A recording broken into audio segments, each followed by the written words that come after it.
Hey guys, it is Bertie, commuting with Bertie this morning. Okay, so I've been driving for a good, 15, 20 minutes already. And it takes me a minute sometimes to come up with the topic I want to talk about or ruminate on my drive. It's not like I have something set and then I get in my car. Because I'm very fly by the, whatever my mind decides to create that day, that's what it decides to create and think on. So today, I want to talk about how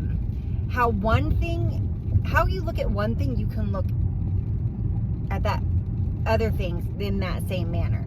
Here's what I mean. So there's this saying that when you love someone, release them and they'll come back to you if they're meant for you. Okay, so that's with relationships, right? Or, you can really do that with anybody, right? You raise your kids, you love them, you release them to college, to adult life, and you hope that you did a well enough job that they come back home. Not to live per se, but to be, they love being with family versus I never want to go home because it was crazy town there.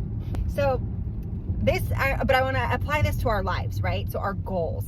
When you have a goal, my belief is that we get attached to a certain outcome that we would like happen.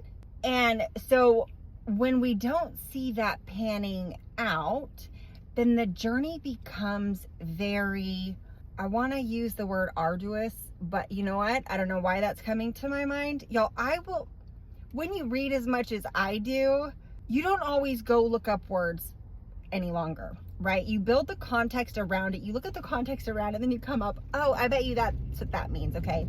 Now, if there's a word that I really just can't figure it out, I'll go look up. But most of the time, you can just look at the context around the word and figure out what that one means. And arduous, I want to say, means something like a long, hard journey. It just becomes harder, longer, and therefore we don't see the joy in the journey. And I don't mean, y'all, some of the journeys, no, it's hard work. It's not all joy and fun. Find joy in the journey. It's find meaning in the journey. And here's what I mean by that. You have an idea, okay? So you have this idea of what you want in life, your goals you're reaching for, the life you want to live. Then you start putting plans into place. You start, creating motion, forward motion to get you to your goal or your lifestyle that you want to live. And it's, when I say find the meaning, I mean, as you go, every step you take, you guys, it's not going to be in the right direction. Or it's not going to feel right. So you're going to have to backpedal a little and be like, okay, well, that didn't give me the results I wanted. Let me try this, to see if it'll still get me that end goal. Because nothing is A to B. I have never in my life had anything go from A to B. Nothing. Not even my kids, y'all. When I gave birth, it was never A to B. There was always a lot of variables in between. And then finally you had a baby at the end. All the things, you still had your contractions, you still had to get your epidural, like all those pattern things, but it's not like A to B, and each one was very different. Okay, that was, if you notice when I'm talking, what I do is I try to explain myself through analogies or metaphors. So to kind of like say, oh, I see how this works with that. All right, so the way you find meaning in a journey is releasing, okay? So releasing, right? Your loved ones, releasing them, having faith they'll return. Releasing the outcome of your goal or your dream, so that way you're going to hit somewhere up here, but if it's not this exact idea, exact goal, exact first place, well, I still made it to the Olympics and I got third. That's pretty goddamn great, right? But we get attached to these outcomes and we're disappointed when we don't reach that. And then what happens is we think of ourselves as a failure, where I believe you're only a failure, A, if you quit, okay? And I don't mean quit as in you saw it through and you're like, this isn't for me. That's not quitting. That's realizing what works for you and what doesn't, okay? It's giving something up, releasing something that doesn't work for you. Okay, again, if you think about everything in energy, because I believe everything either gives you energy or depletes your energy. And if you think in that way versus will this, in the fitness industry, they have a saying, before you make a choice, ask yourself the question, is this getting me closer to my goal or further away? That never worked for me. Because I'm like, well, it's only one day, right? And yeah, one day can turn into 2, 2 to 4, 4 to 8. And the next thing you know, you're 6 months into this bad habit. So it's better to adjust more quickly, jump back on the bandwagon as fast as you can. But when I looked at each choice as, will this get me further behind? I never was like, oh, nope, I'm not going to have that because I'm already 6 days in. So for me, it was like, what do I want to spend my energy on? And mentally, sometimes what I want to spend my energy on gives me more energy.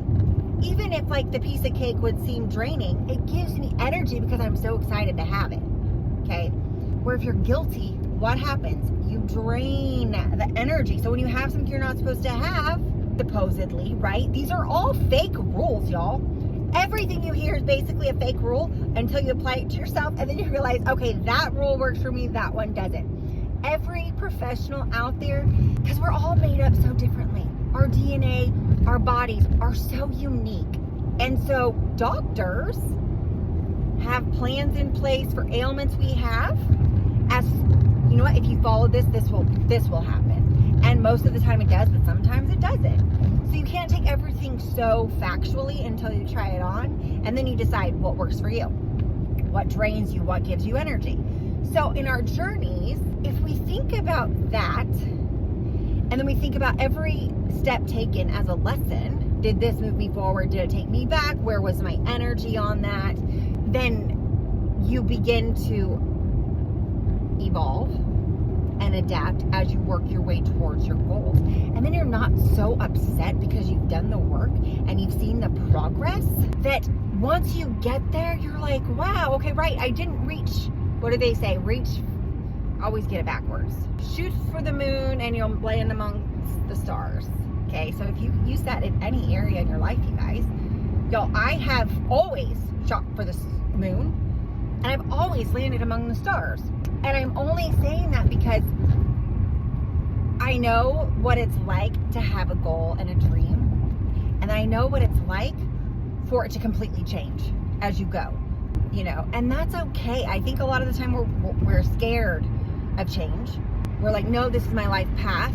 I have to choose it and then stick to it. I can't change my life path. So today's topic, energies, what depletes you, what drains you, what gives you more energy, and go with that. And yes, it's all in here, okay? This is where you're drained. It's in your solar plexus, okay? That's what gives you energy, and it pulls you and it drives you. Just imagine yourself as one big ball of energy. So basically, don't think about your days in time or in, I had it, y'all. Don't think about your time. Think about your energy, because when you have energy in that moment, aka presence, time expands. Time literally expands because you're in it, you're there, and you leave that moment feeling more energized versus drained. So when you think about everything in currencies of energy versus time, time expands. Try it.